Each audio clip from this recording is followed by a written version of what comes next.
Personal मुलाकातें भी इतनी गहरी होती थी एक एक के लिए। पहला, सदा हर आत्मा को सुख देने वाले सुखदाता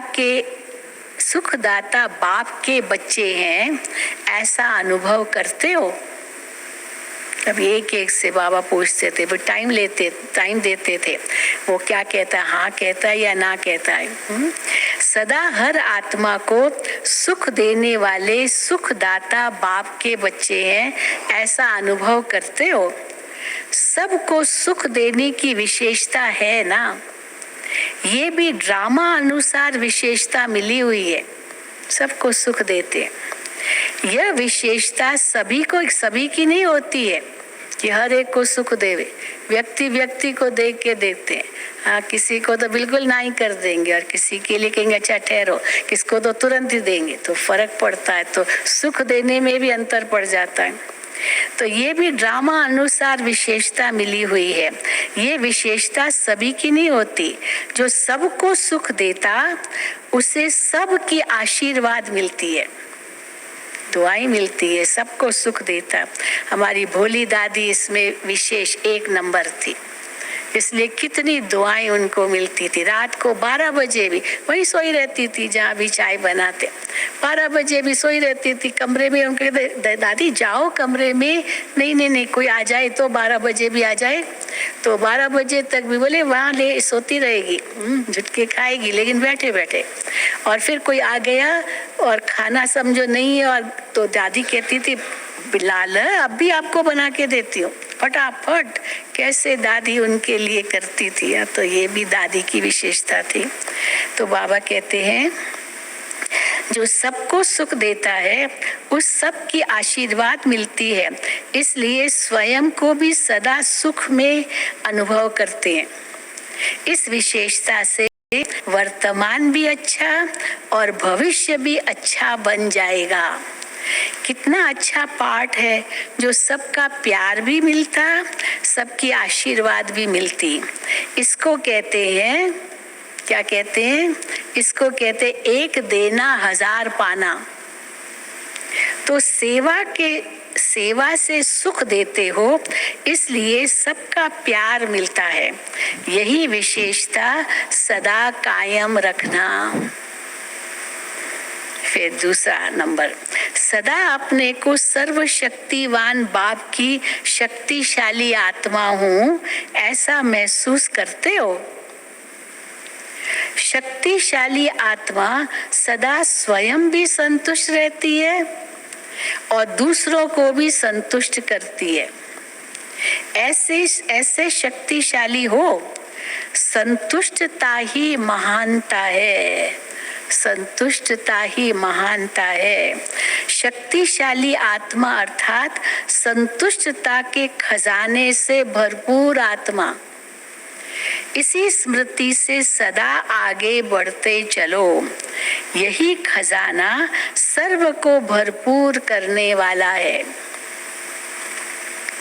तीसरा, बाप ने सारे विश्व से हमें चुनकर अपना बना लिया। क्या नशा चढ़ा होगा उस आत्मा को, जब बाबा ने उसको कहा होगा बाप ने सारे विश्व में से हमें चुनकर अपना बना लिया। ये खुशी रहती है ना, इतने अनेक आत्माओं में से मुझ एक आत्मा को बाप ने चुना। यह स्मृति कितनी खुशी दिलाती है। तो सदा इसी खुशी से आगे बढ़ते चलो। बाप ने मुझे अपना बनाया। क्यों बनाया अपना? क्योंकि मैं ही कल्प पहले वाली भाग्यवान आत्मा थी, अभी भी हूँ और फिर भी बनूंगी। ऐसी भाग्यवान आत्मा हूँ। इस स्मृति से सदा आगे बढ़ते चलो। ये एक एक को बाबा ऐसे वरदान देकर आगे क्या करो वो बाबा बताते थे। इस स्मृति से सदा आगे बढ़ते चलो। चौथा नंबर, सदा निश्चिंत बन। सेवा करने का बल आगे बढ़ाता रहता है। पहले बाबा विशेषता सुनाते थे उस आत्मा की। सदा निश्चिंत बन सेवा करने का बल आगे बढ़ाता रहता है। इसने किया या हमने किया, इस संकल्प से निश्चिंत रहने से निश्चित सेवा होती है। अब मेरी सेवा है, किसी और ने समझो कर ली, कोई बात नहीं, इसमें क्या है, मैंने की आपने की, एक ही बात है ना, इसमें क्या, बाबा की सेवा है, कोई मेरी अपनी सेवा थोड़ी है।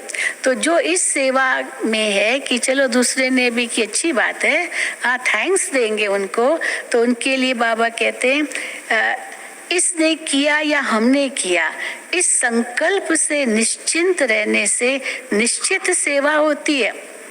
नहीं तो डिसर्विस हो जाएगी, तुमने क्यों किया मेरा काम, ये तो मेरा काम ही है, अब तेरा मेरा कहाँ से आए, तो भगवान का काम है, न तेरा है न मेरा। पर जो तेरे मेरे में रहे वो सर्विस थोड़ी कर रहे, वो डिसर्विस कर रहे। इसलिए बाबा कहते हैं इस संकल्प से निश्चिंत रहने से कि आपने किया या हमने किया, निश्चिंत सेवा होती है और इसका बल सदा आगे बढ़ाता है।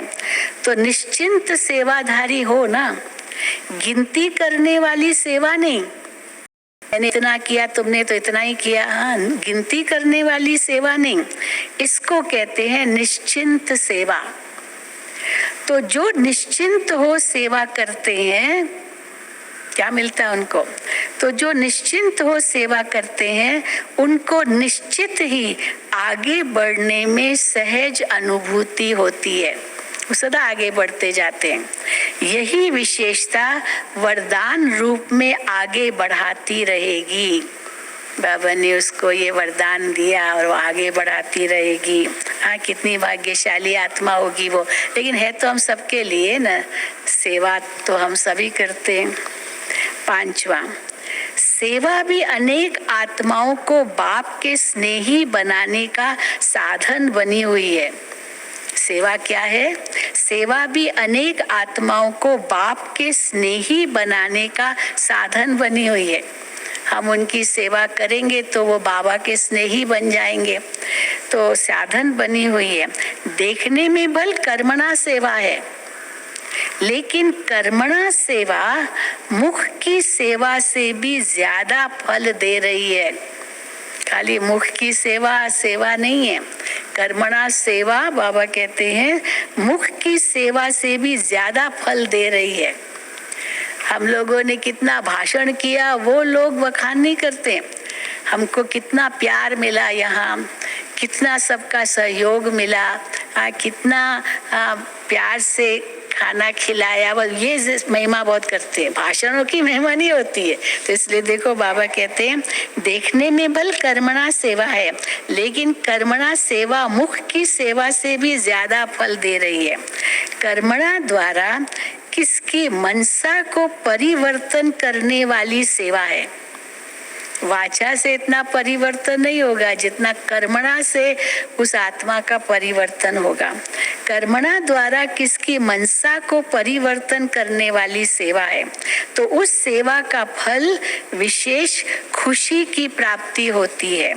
कर्मणा सेवा भल देखने में स्थूल आती है, लेकिन सूक्ष्म वृत्तियों को परिवर्तन करने वाली होती है।